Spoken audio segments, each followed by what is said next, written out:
LoL Superheroes.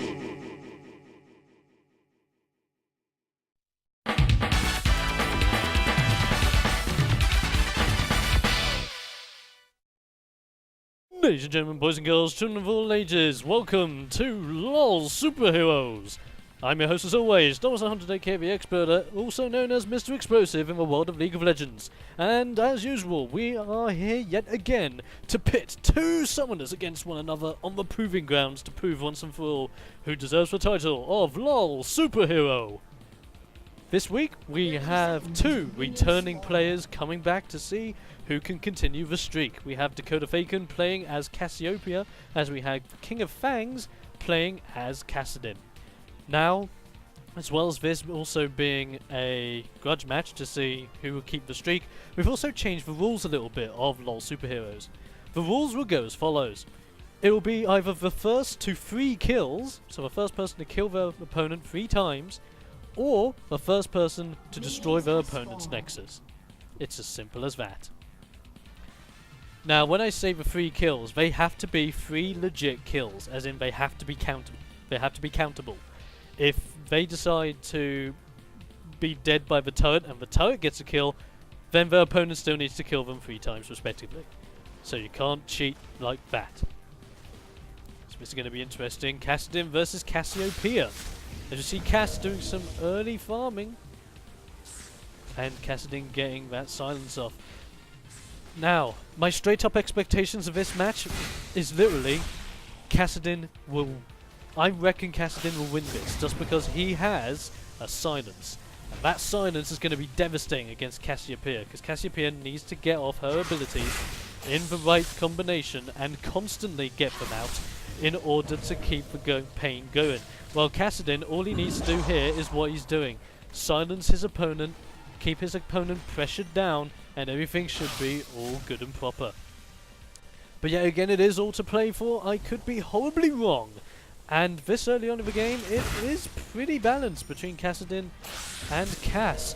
Cass is receiving a little bit more damage as we see the starter items of the game. Kassadin starting out with a Fiendish Codex, Boots and Pots. As you see Cassiopeia starting off with a Tear of a Goddess, Boots and Pots. Now Cassiopeia obviously starting off with a Tear of a Goddess because she is a person that does like to spam her abilities. It is a very good item to get first. However, the fact that Kassadin went for an item that both gives him regen, cooldown, and ability power just adds up in the end, and I think Kassadin just has the best start here. But if Cassiopeia could just keep spamming her abilities, even if she doesn't hit them, and maybe go back when she has the chance, she could get an Archangel Staff, she could get all that mana and all that lovely, lovely ability power from that one single item. So literally it is all to play for. I reckon Kassadin might just have the best bet going into this match, yet we'll soon see. Now it's also interesting to take into consideration the 2 summoner spells we went in as well. Cassiopeia going with Ignite and Flash, which is pretty standard. Ignite by all means guaranteeing a kill, always good, especially in this kind of situation. Cassiopeia going for Clarity and Flash, obviously worrying more about the mana that she's going to have. That's interesting. I would have personally gone with Ignite as well. However, if you're not 100% confident, ooh, bad time to throw out the ultimate there, as Cassiopeia just misses her ulti onto Kassadin, which is going to be a massive blow, because now as these guys are both level 6, Kassadin does have his ultimate that basically allows him to position himself as he pleases and on the fly. So it is going to be a matter of, will Kassadin be able to do a lot here? He is going to go in on it and forcing Cass to flash out. Good move there by Kassadin. It's a shame there that Dakoda didn't wait for Kassadin to at least be within range of the ulti before throwing it out. That ultimate could have done quite a considerable amount of damage, and heck, the stun on it would have been great to then be able to get the poison procs off and then be able to cause continuous damage at the very early stages of this game. And as we're seeing here, the minion farms are going relatively well, as we see Kassadin going in and receiving the first blood of the game. Cassiopeia already calling up the GG. But there you go, first blood goes to Kassadin.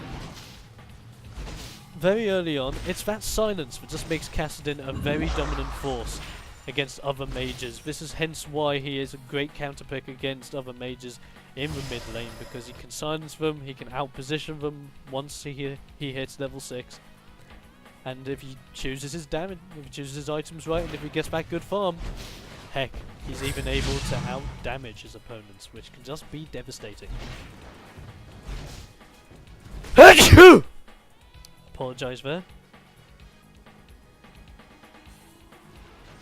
As you see here, Cassiopeia now coming back into the game. She now has Sorcerer's Shoes and a Negatron Cloak. That Negatron Cloak is going to be very handy in order to nullify some of the damage that Kassadin comes out with. So I can completely understand why Cassiopeia is going to go for it. Now Cassiopeia does need to be careful. That Negatron Cloak is going to help her out a lot. I mean, come on. That damage output by Kassadin has suddenly gone way down. We see him, he's not doing a lot of damage like he was last time, but he is doing a considerable amount. The fact that Cassiopeia is going for Sorcerer's Shoes over some straight up AP items means that she is going to have the penetration, which is great. But of course, maybe the ability power might be a better option. It is debatable between obviously Magic Pen and straight up AP, as we see Kassadin going in again. There's the second kill of the game, and the Cassiopeia misses her ultimate again thanks to Kassadin's perfectly timed ultimate. Cass only needs one more, and I repeat that again, he only needs one more kill and he wins this series of matches. And there you go, he dies by the turret, which means that Cassiopeia will not get the kill off there, and still has to kill Kassadin 3 times. As we now see the items, Cassiopeia was not able to buy much that time round.